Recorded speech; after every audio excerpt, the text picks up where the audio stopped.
इनकी डेट्स याद होनी चाहिए। सेक्शन ठीक है। 1952 में इन्होंने हर्शे और चेज ने, ठीक है, एक एक्सपेरिमेंट परफॉर्म किया जिसका नाम रखा हर्शे एंड चेज एक्सपेरिमेंट। इसका कंक्लूजन क्या था एक्सपेरिमेंट का? कंक्लूजन ये निकल के आया था कि genetic material is DNA. Genetic material क्या है हमारे पास? डीएनए। ये इन्होंने कैसे प्रूव किया बच्चों? ये इन्होंने प्रूव किया बहुत ही अच्छे तरीके से। इन्होंने एक्सपेरिमेंटल प्रूफ दिया इस चीज का कि जो जेनेटिक मटेरियल है हमारे पास वो डीएनए है। उसके लिए इन्होंने ऐसा करा, उन्होंने एक कल्चर प्लेट दी। ये रही एक कल्चर प्लेट, ठीक है, ये रही एक कल्चर प्लेट और ये रही एक कल्चर प्लेट। कल्चर प्लेट क्या होती है? जिस पर बैक्टीरिया को हमने ग्रो कराना है वो कल्चर प्लेट होती है। उसके अंदर हम कुछ ऐसे मीडियम डाल देते हैं, मतलब उस मीडियम में ऐसे न्यूट्रिएंट्स डाल देते हैं जिनकी वजह से वो ग्रो कर पाए। जो जो मीडियम में उसे चाहिए ग्रो करने के लिए न्यूट्रिएंट वो मीडियम में मौजूद होते हैं। अब ऐसा किया मैंने क्या करा, इस वाले को मैंने न्यूट्रिएंट में मैंने रेडियो एक्टिव क्या डाल दिया? सल्फर डाल दिया, जो कि कैसा है? 35S labelled radio active sulphur डाला इस न्यूट्रिएंट मीडियम में।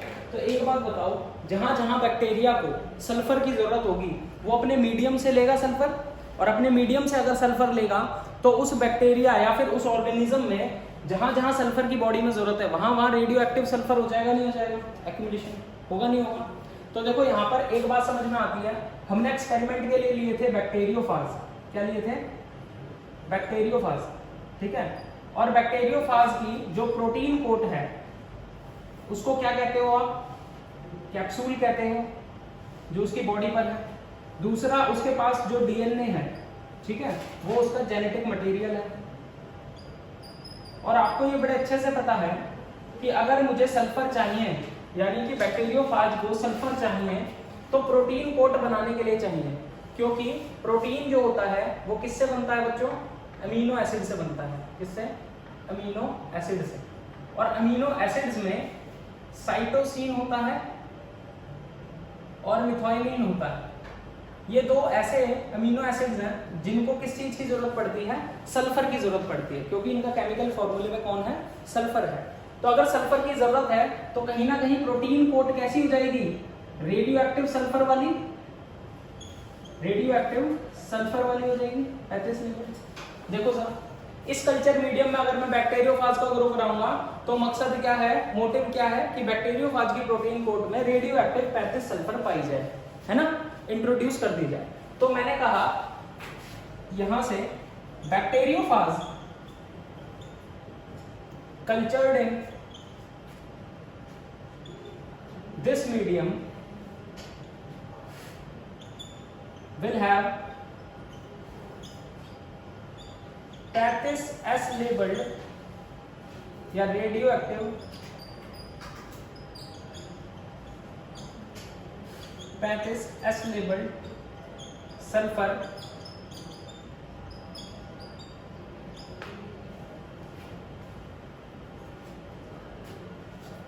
incorporated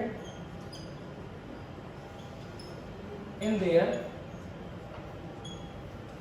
protein coat. उनका जो प्रोटीन कोट है वहां पर क्या पाया जाएगा? सल्फर पाया जाएगा। ये मेन मोटिव है। बात समझ में आई? सिंपल सी चीज है।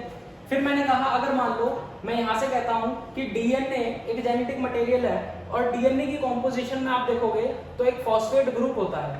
अब उस फॉस्फेट ग्रुप में कहीं ना कहीं क्या चाहिए होगा बच्चों? फॉस्फोरस चाहिए होगा। फॉस्फेट ग्रुप होता है PO4 नेगेटिव, जो डीएनए के मॉलिक्यूल पर पाया जाता है। फर्दर हम जब स्ट्रक्चर ऑफ डीएनए पढ़ेंगे तो हम पढ़ेंगे कहाँ पाया जाता है, कैसा होता है, कहाँ पर अटैच होता है, किस बॉन्ड से अटैच होता है। अभी इतना ध्यान रख सकते हो कि डीएनए एक जेनेटिक मटेरियल है जो बैक्टीरियोफाज का, उसमें हमें फॉस्फेट ग्रुप पाया जाता है। और अगर फॉस्फेट ग्रुप पाया जाता है तो कहीं ना कहीं उसमें फॉस्फोरस जरूर होगा। और फॉस्फोरस होगा तो अगर मैं इस कल्चर मीडियम में, जो मैंने दूसरा कल्चर मीडियम लिया है, इसको मैंने लिया है रेडियो एक्टिव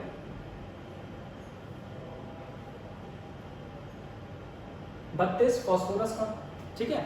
इसको हमने कैसे लिया है? रेडियो एक्टिव फॉस्फोरस के साथ। और जो रेडियो एक्टिव फॉस्फोरस है, अगर इस मीडियम में बैक्टीरियोफाज ग्रो करेगा तो ऑब्वियसली उसके अंदर जो डीएनए जेनेटिक मटेरियल है वो कहीं ना कहीं 32P वाला इनकॉर्पोरेट हो जाएगा। रेडियो एक्टिव डीएनए होगा, नहीं होगा? ठीक है, उसमें जो फॉस्फोरस होगा वो रेडियो एक्टिव होगा।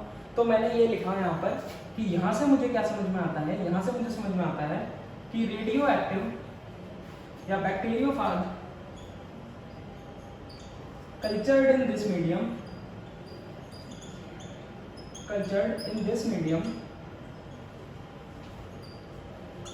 will have 32 P labeled या P labeled radioactive phosphorus incorporated in genetic material या फिर डीएनए बोल सकते हो। देखो जरा,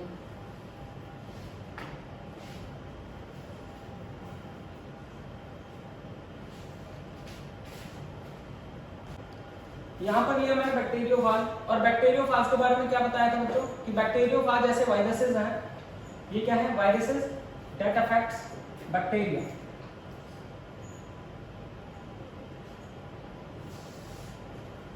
इनफेक्ट्स बैक्टीरिया, जो बैक्टीरिया को भी इन्फेक्ट कर दे, ऐसे वायरसेस का नाम हमने बोला था बैक्टीरियोफाज है। अब हमने दो तरीके के बैक्टीरियोफाज प्रिपेयर कर लिए। हर्शे एंड चेज एक्सपेरिमेंट में क्या हुआ, सबसे पहले बैक्टीरियोफाज दो तरीके के तैयार किए गए, जिसमें रेडियो एक्टिव, एक में था डीएनए और एक में था रेडियो एक्टिव प्रोटीन कोड, है ना, सल्फर वाला radio active protein code, phosphorus वाला डीएनए। फिर इन्होंने एक बैक्टीरिया लिया, वो बैक्टीरिया क्या था बच्चों, ई कोलाई बैक्टीरिया। ठीक है, देखो ई कोलाई बैक्टीरिया के बारे में कुछ बातें जानना जरूरी है। कुछ बातें ऐसी हैं कि एक तो ये हर 20 मिनट में क्या करता है, डिवाइड करता है, तो इसकी जनरेशंस को पढ़ना बड़ा इजी हो जाता है, इसकी जनरेशंस को स्टडी करना थोड़ा सा इजी हो जाता है, क्योंकि हर 20 मिनट में इसकी एक सेल डिवीजन की साइकिल हो जाती है और हर 18 मिनट में लगभग हमें क्या मिल जाता है, एक नई जनरेशन मिल जाती है ई कोलाई की। तो कोई भी ब्लेंडिंग होगी, कोई भी चेंजेस होंगे, कोई भी चीज ट्रांसफर होगी तो उसको पढ़ना बहुत आसान हो जाएगा। इसलिए ई कोलाई पर, बैक्टीरिया पर क्या करा भाई, एक्सपेरिमेंट करा।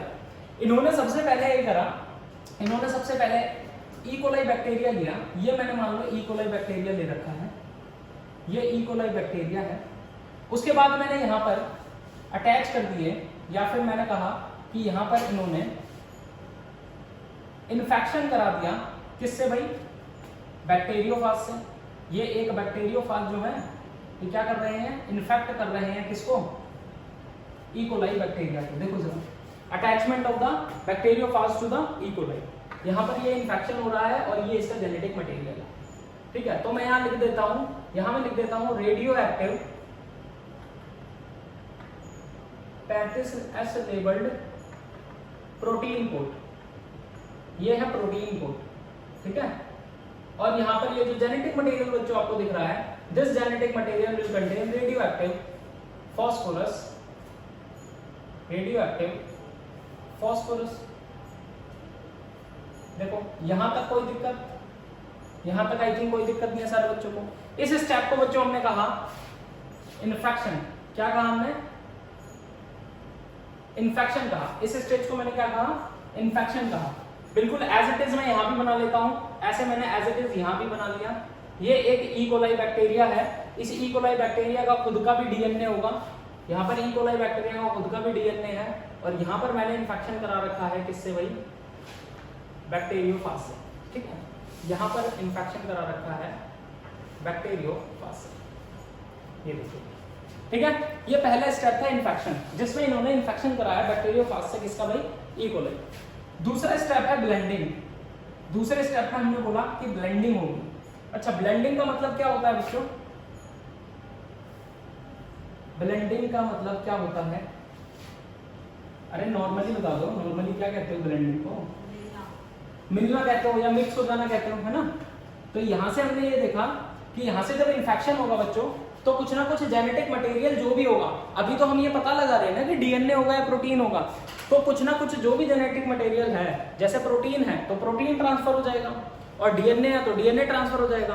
तो यहाँ पर क्या हो रहा होगा, यहाँ पर कुछ ना कुछ क्या ट्रांसफर हो रहा होगा, कुछ ना कुछ जेनेटिक मटेरियल ऐसे ट्रांसफर हो रहा होगा। ये हो रहा है जेनेटिक मटेरियल ट्रांसफर, कुछ ना कुछ ये जेनेटिक मटेरियल ट्रांसपोर्ट होगा, ट्रांसफर हो रहा है। ठीक है, बैक्टीरियोफाज से किसके अंदर, ई कोलाई के अंदर। फिर ब्लेंडिंग में क्या होगा, ब्लेंडिंग के केस में आप देखोगे कि ये इन्फेक्शन वाले प्रोटीन कोड्स को थोड़ा अलग किया जाएगा, है ना, इनका इन्फेक्शन हो जाएगा, इनको थोड़ा अलग किया जाएगा। और यहां से हम देखेंगे कि इसका डीएनए और यहां से आने वाला जेनेटिक मटेरियल ये रहा, यहां पर ये डीएनए है और ये जेनेटिक मटेरियल किससे है भाई, बैक्टीरियोफाज से।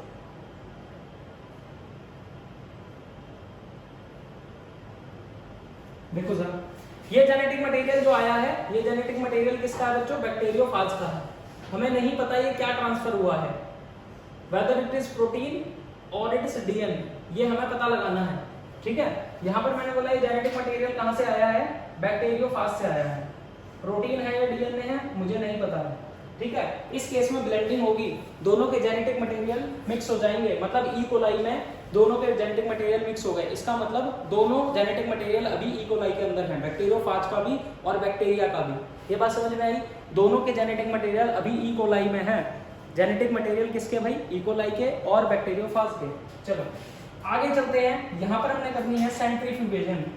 सेंट्रीफ्यूगेशन से क्या होता है, दोनों चीजें अलग अलग हो जाएंगी। ये सुपरनेटेंट कहलाएंगे, ये सुपरनेटेंट कहलाएंगे जो अलग हो गए सुपरनेटेंट और ई कोलाई के बैक्टीरियल सेल को हम स्टडी करेंगे तो हम ये देखेंगे कि ये रहा ई कोलाई का बैक्टीरियल सेल, ठीक है। ये ई कोलाई का बैक्टीरियल सेल, साथ में मुझे क्या मिला, ये प्रोटीन कोड्स, ठीक है, मुझे मिली प्रोटीन कोड्स, ये मिली प्रोटीन कोड्स।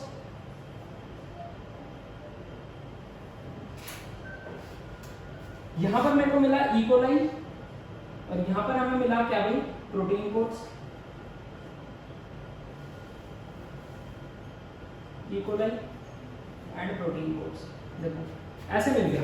अब यहां से आप देखोगे कि सबसे पहले जब हमने इन्फेक्शन कराया था ना, तो हमने यहां पर जो लिया था वो 35 labelled, 35 S labelled protein code वाला क्या लिए थे, बैक्टीरियोफाज लिए थे, जिसमें प्रोटीन कोड कैसा है, रेडियो एक्टिव है। और यहां पर हमने कैसा लिया भाई, इसको यहां लिख लो, इसका डीएनए नहीं, इसका डीएनए रेडियो एक्टिव है, इसका डीएनए रेडियो एक्टिव फास्फोरस से। गलती से मैंने मान दिया, लेकिन यहां लिख ली। देखो यहां पर जो इन्फेक्शन कराया है वो infection 35 S labelled protein code से है, ठीक है। 35 एस लेबल्ड प्रोटीन कोड का मतलब क्या हुआ, ऐसी प्रोटीन कोड जिसमें रेडियो एक्टिव सल्फर है। और यहाँ पर ऐसे बैक्टीरियोफाज से कराया है जिसमें genetic material radio active phosphorus से बना हुआ है ना। तो यहाँ पर रेडियो एक्टिविटी कहाँ डिटेक्ट होगी, डीएनए के अंदर, लेकिन यहाँ पर रेडियो एक्टिविटी कहाँ डिटेक्ट होगी, हमेशा प्रोटीन के अंदर। ये बात समझ में आई। तो ऐसे ही जब मैं सब्सिक्वेंट स्टेप फॉलो करूंगा, जैसे पहले इन्फेक्शन कराया, बैक्टीरियोफाज ने ई कोलाई को इन्फेक्ट किया, बैक्टीरियोफाज ने ई कोलाई को इन्फेक्ट किया। उसके बाद ब्लेंडिंग स्टेप में दोनों का जेनेटिक मटेरियल जब मिक्स हुआ ई कोलाई के अंदर, तो मैंने देखा कि ये सुपरनेटेंट अलग हो गए, यानी कि ये प्रोटीन कोड्स अलग हो गए और जेनेटिक मटेरियल एक हो गया। फिर यहाँ पर हम बात करते हैं कि जब सेंट्रीफ्यूगेशन किया तो यहाँ पर डीएनए है किसका भाई, ई कोलाई और उसका बैक्टीरियोफाज का, और यहाँ भी जेनेटिक मटेरियल है ई कोलाई और बैक्टीरियोफाज का। हमने देखा प्रोटीन कोड्स अलग हो गए, प्रोटीन कोड्स अलग हो गए। अब इसकी करी गई भाई रेडियोग्राफी, ठीक है, रेडियो एक्टिव डिटेक्शन किया गया। तो किसमें रेडियो एक्टिविटी पाई गई, देखो भाई यहाँ पर था रेडियो एक्टिव प्रोटीन कोड, तो प्रोटीन कोड तो ट्रांसफर नहीं हुई थी क्योंकि डीएनए जेनेटिक मटेरियल था, इसलिए रेडियो एक्टिविटी पता कहाँ पाई गई, सिर्फ प्रोटीन कोड में। तो हमने कहा रेडियो एक्टिविटी कहाँ पाई गई, रेडियो एक्टिविटी फाउंड इन सुपरनेटेंट। सुपरनेटेंट का मतलब है जो ऊपर की तरफ सेंट्रीफ्यूगेशन में जमा हो गया, वो था ये प्रोटीन कोड, और वो सुपरनेटेंट कैसा था, रेडियो एक्टिव था।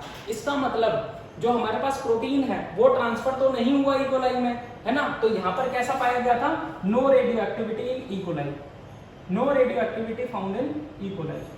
लेकिन अगर मैं इस वाले स्टेप में देखूं तो मुझे यहाँ पर दिखाई दिया radio activity in E coli, क्योंकि इसके अंदर रेडियो एक्टिव फास्फोरस ट्रांसफर हो गया था, क्योंकि इसके अंदर रेडियो एक्टिव फास्फोरस ट्रांसफर हो गया था डीएनए के थ्रू। और यहां पर no radioactivity in supernatant, no radioactivity in supernatant.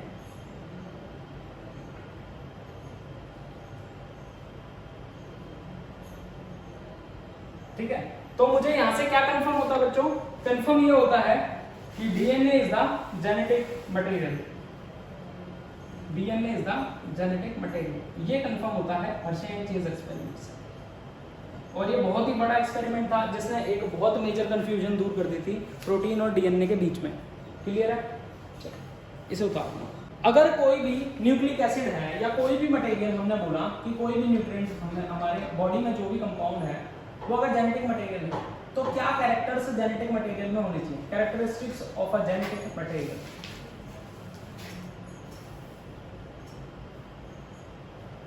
क्या कैरेक्टरिस्टिक होनी चाहिए? सबसे पहली कैरेक्टरिस्टिक होनी चाहिए यूनिवर्सल अकरेंस। यूनिवर्सल अकरेंस का मतलब होता है कि पहली बात तो अगर वो जेनेटिक मटेरियल है तो हमें ये पता है कि वो ऐसी इंफॉर्मेशन कोड कर रहा है जो पास ऑन होनी है दूसरे जनरेशन में। तो इसका मतलब वो ईच एंड एवरी सेल में वो जेनेटिक मटेरियल होना चाहिए, है ना। तो मैं कहता हूं कि it should be present in all the cells. It should be present in all the cell.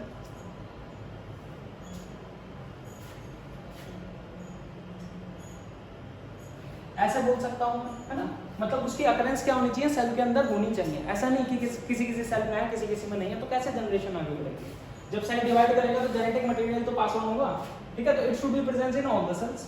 दूसरी चीज, it should produce its replica, या मैं कहूं it must produce its replica, यानी उसके अंदर रेप्लिकेशन की प्रोसेस होनी चाहिए। इट मस्ट पॉसेस रेप्लिकेशन, उसके अंदर रेप्लिकेशन होनी चाहिए। रेप्लिकेशन का मतलब होता है बच्चों अपनी ही कॉपी बना लेना, यानी कि same to same as it is अपनी कॉपी बना लेना, उसको रेप्लिकेशन कहते हैं।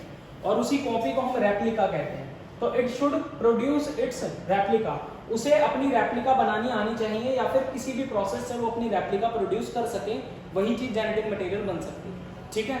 तीसरी चीज, स्टेबिलिटी, स्टेबल होना चाहिए। It must be physically and chemically stable.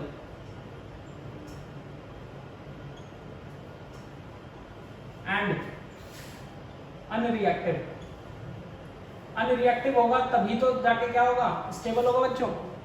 क्या उसमें पढ़ रखा है ना केमिस्ट्री में आपने, जो कंपाउंड स्टेबल है उसकी एनर्जी भी कम है और वो कैसा है? अनरिएक्टिव भी है। जो कंपाउंड अनस्टेबल है उसकी एनर्जी भी ज्यादा है और वो रिएक्टिव भी ज्यादा है, ठीक है।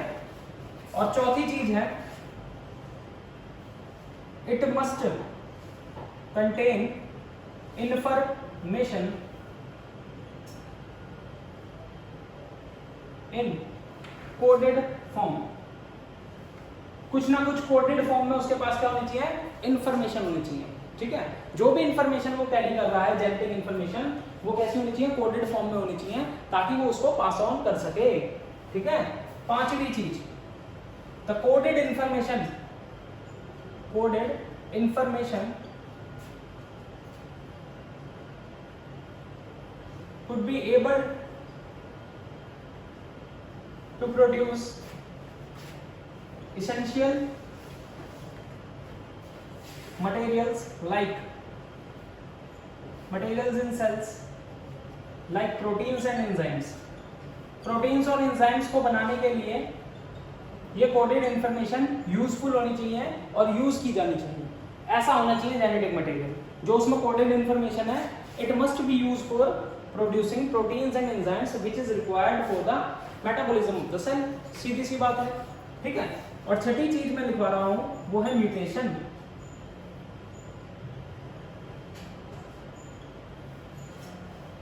It must be mutated over the period of time।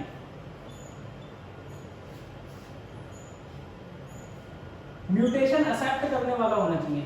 अगर कोई सडन चेंज आ जाए तो वो सडन चेंज को एक्सेप्ट करने वाला कोई भी जेनेटिक मटेरियल होना चाहिए। ऐसा नहीं कि म्यूटेशन एक्सेप्ट ही ना हो, क्योंकि म्यूटेशन ही आगे जाके वेरिएशन का कारण बनती है, ठीक है।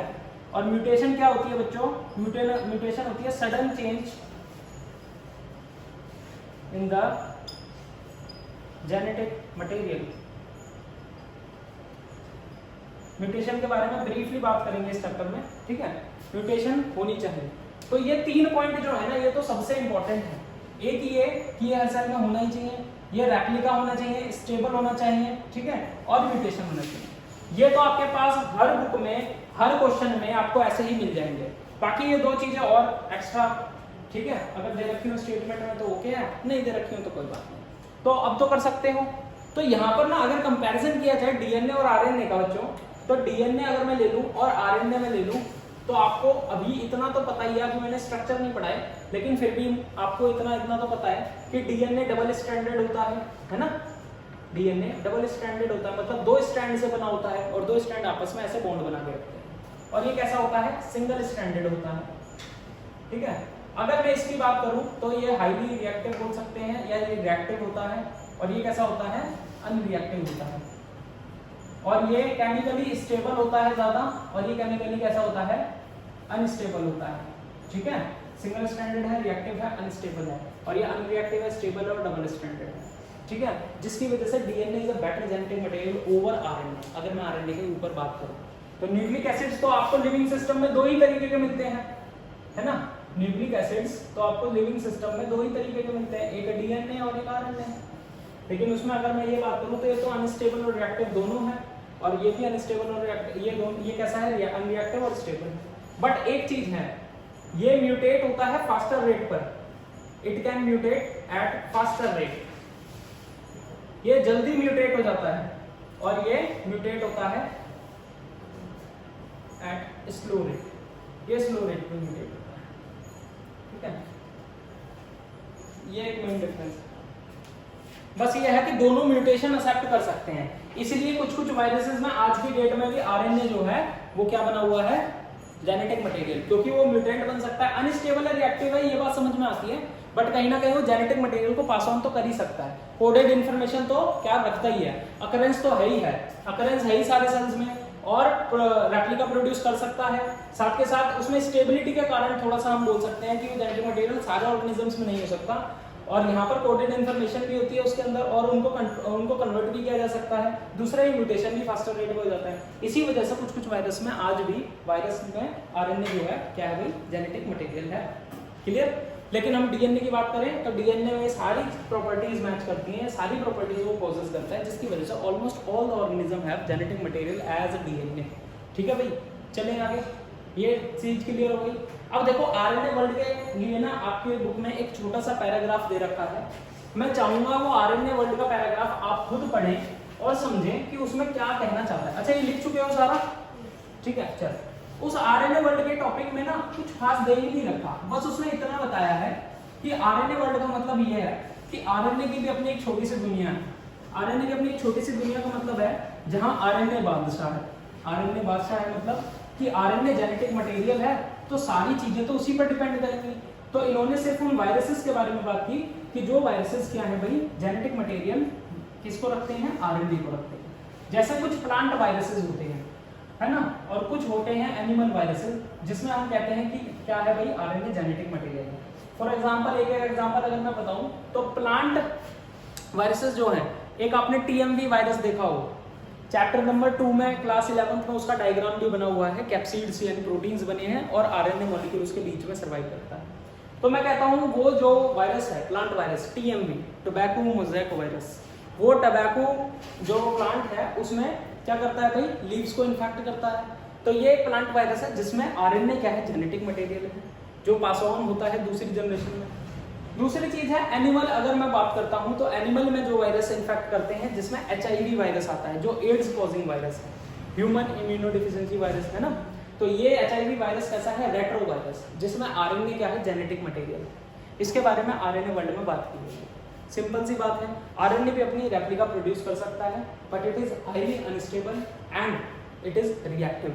क्लियर है? ये बात समझ में आई? और डीएनए के बारे में मैंने आपको बता दिया। तो डीएनए से रिलेटेड, जेनेटिक मटेरियल से रिलेटेड कहीं भी कोई क्वेश्चन आता है तो आप इसको सॉल्व कर सकते हैं। अब इससे आगे मैं चलूंगा तो मैं स्ट्रक्चर ऑफ डीएनए की बात करना चाहता हूँ। तो यहाँ से टॉपिक जो है ना, असली शुरुआत हो रही है कि अगर मैं स्ट्रक्चर ऑफ डीएनए पढ़ाना चाहूँ तो यहाँ से आपकी केमिस्ट्री भी स्ट्रॉन्ग होनी चाहिए, और यहाँ से समझने की पावर, इमेजिनेशन करने की पावर बिल्कुल स्ट्रॉन्ग होनी चाहिए। साथ के साथ आप अंडरस्टैंड करते जाएंगे कि क्या चीज़ हमने पहले बना लिया, उसके बाद हम उसमें क्या ऐड करें। तो मैं सबसे पहले आपसे बात करूंगा कि हमने बोला कि न्यूक्लिक एसिड दो तरीके के हैं। न्यूक्लिक एसिड दो तरीके के हैं। पहला क्या है बच्चों? डीएनए, और दूसरा क्या है? आरएनए। यही है। अब सारे बच्चे इसकी फुल फॉर्म बता दो। डीऑक्सीराइबोज न्यूक्लिक एसिड, ठीक है। और यहाँ पर क्या बोलते हो इसको? Ribose nucleic acid.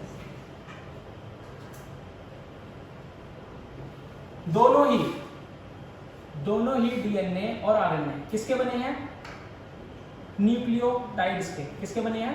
न्यूक्लियोटाइड्स के। क्या है न्यूक्लियोटाइड्स अभी बताएंगे। ये भी न्यूक्लियोटाइड का बना है और ये भी किससे बना है? न्यूक्लियोटाइड से बना है, ठीक है, न्यूक्लियोटाइड से बना है। इसका मतलब न्यूक्लियोटाइड क्या है बच्चों? मोनोमर है, मोनोमर ऑफ डीएनए। और ये भी क्या हो जाएगा फिर? Monomer of RNA. एक जो न्यूक्लियोटाइड है वो कैसे बनता है, अगर मैं उसकी बात करूं तो मैं कहता हूं न्यूक्लियोटाइड। एक न्यूक्लियोटाइड कैसे बनता है? वो बनता है एक शुगर का मॉलिक्यूल और एक फॉस्फेट ग्रुप और एक नाइट्रोजीनियस बेस। नाइट्रोजीनियस बेस अगर हम तीनों को मिला दें तो हमारे पास जो भी मॉलिक्यूल आएगा वो क्या बन जाएगा बच्चों? न्यूक्लियोटाइड बन जाएगा। क्या बन जाएगा? न्यूक्लियोटाइड। पहले बताओ, आप एक सिंपल बेसिक थीम समझो कि डीएनए और आरएनए दोनों न्यूक्लिक एसिड है जो हमारे सेल में पाए जाते हैं। डीएनए आरएनए दोनों के मोनोमर्स न्यूक्लियोटाइड हैं। मोनोमर्स का मतलब होता है वो छोटी यूनिट जिनसे मिलकर यह पूरा का पूरा स्ट्रक्चर बना है। तो डीएनए बहुत सारे न्यूक्लियोटाइड से मिलकर बना है। कैसे जुड़े हैं, क्या बॉन्ड है, सबके बारे में बात करेंगे। लेकिन मोनोमर ऑफ डीएनए क्या है? न्यूक्लियोटाइड है बच्चों। मोनोमर ऑफ आरएनए क्या है बच्चों? न्यूक्लियोटाइड। एक न्यूक्लियोटाइड कैसे बनता है? एक शुगर मॉलिक्यूल, एक फॉस्फेट ग्रुप मॉलिक्यूल, एक नाइट्रोजीनियस बेस। लेकिन इसका मतलब ये तो नहीं मैंने कोई भी नाइट्रोजीनियस बेस उठा लिया, कोई भी मैंने शुगर उठा ली, कोई भी मैंने फॉस्फेट ग्रुप उठा लिया और मैंने बना दिया, ऐसा तो नहीं। तो कुछ सर्टेन फॉस्फेट ग्रुप्स इसको शुगर और मैं नाइट्रोजन बेस को मिला के एक कंपाउंड बनाऊंगा। वो कंपाउंड एक पर्टिकुलर न्यूक्लियोटाइड होगा, फिर एक दूसरा न्यूक्लियोटाइड होगा, फिर एक तीसरा होगा, चौथा होगा, फिर वो आपस में मिलकर क्या बनाएंगे? एक चेन बनाएंगे, तब जाके डीएनए आरएनए बनेगा। ये बात समझ में? तो सबसे पहले मैं आपको बता रहा हूँ कि शुगर जो होती है, हमारे पास दो तरीके की शुगर पॉसिबल है। एक शुगर का नाम है डीऑक्सीराइबोज शुगर, डीऑक्सीराइबोज शुगर, और एक का नाम क्या है? Ribose sugar. एक का नाम है डीऑक्सीराइबोज शुगर और एक का नाम है राइबोज शुगर, ठीक है। राइबोज शुगर का स्ट्रक्चर होता है यहां पर O और फिर 5 कार्बन, ठीक है। 5 कार्बन मतलब 1 कार्बन, 2 कार्बन, 3 कार्बन और 4 कार्बन, और इस पर जुड़ा है 5वां कार्बन CH2OH के रूप में। देखो जरा, क्लियर है बच्चों? तो मैंने बोला पहला कार्बन, दूसरा कार्बन, तीसरा कार्बन, चौथा कार्बन एंड 5वां कार्बन। यहाँ पर H है, ठीक है, और यहाँ पर OH है, यहाँ पर H है, यहाँ पर OH है, यहाँ पर H है, यहाँ पर OH है और यहाँ पर H। देखो कुछ इस तरीके से स्ट्रक्चर बनता है। ये क्या है? राइबोज शुगर है। राइबोज शुगर में 5 कार्बन होते हैं, 5 कार्बन होते हैं, ठीक है। सिंपल है। अब डीऑक्सीराइबोज शुगर इससे कैसे चेंज है पहले यहां देख लो, फिर आराम से बना लेना। ऑक्सीजन यहां है, फिर उसके बाद मैंने ऐसे स्ट्रक्चर बनाया अगेन, पहला कार्बन, दूसरा कार्बन, तीसरा कार्बन, चौथा कार्बन और 5वां कार्बन। देखो जरा, क्लियर है? फिर मैंने बोला H और OH यहां, H और OH यहां, ठीक है, H और OH यहां। अगर मैं ऐसे बनाता हूं तो ये राइबोज शुगर है, लेकिन इसके आगे क्या लिखा है? Deoxyribose sugar. अगर डीऑक्सीराइबोज शुगर है तो इसका मतलब एक ऑक्सीजन इसमें कम होगी। लेकिन एक ऑक्सीजन कहां से कम होगी बच्चों? एक ऑक्सीजन कम होगी, अपनी बुक में देखो, आपकी बुक में एक लाइन लिखी है, उस लाइन को समझा रहा हूं मैं।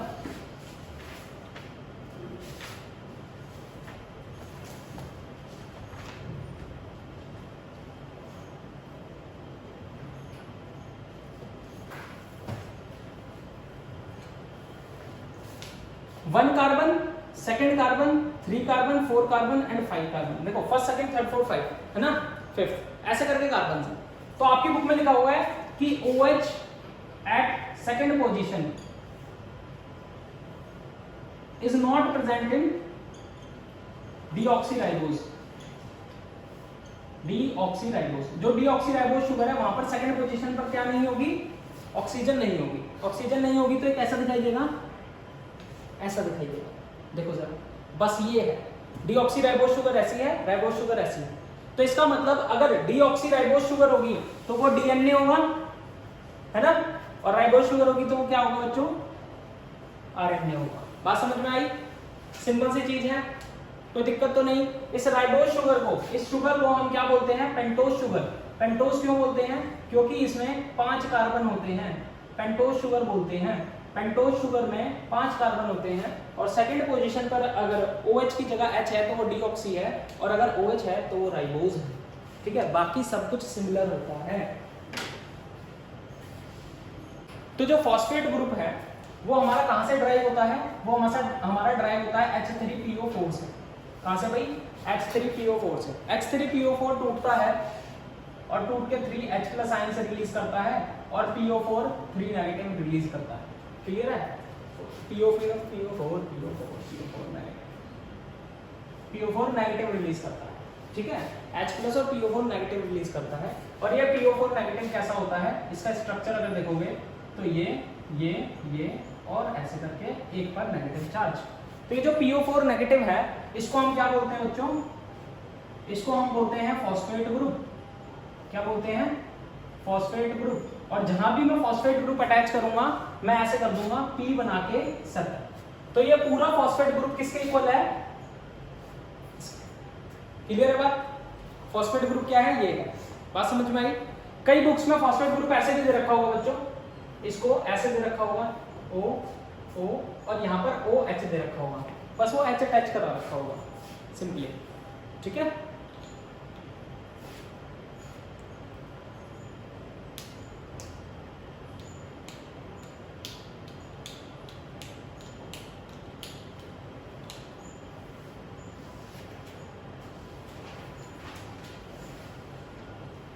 चले आगे, देखो अब मैं जाता हूं नाइट्रोजीनियस बेस पे। अब मैं अगर नाइट्रोजीनियस बेस पढ़ाऊंगा आपको, देखो नाइट्रोजीनियस बेस, तो मैं यहां लिख लेता हूं नाइट्रोजीनियस बेसिस।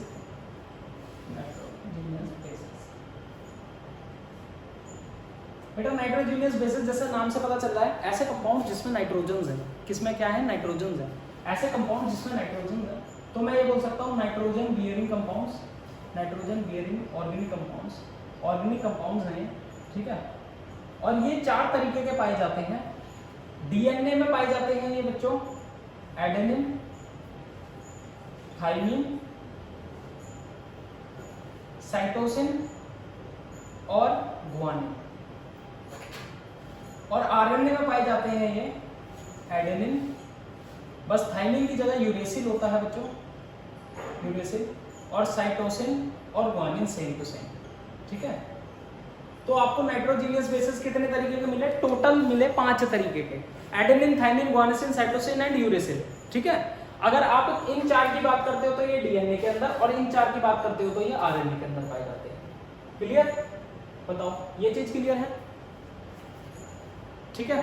अब इन नाइट्रोजीनियस बेसिस को ना डिवाइड किया गया है 2 कैटेगरीज में। कितनी कैटेगरीज? 2 कैटेगरीज। एक होते हैं प्योरिन्स और एक होते हैं पिरिमिडिन्स, ठीक है।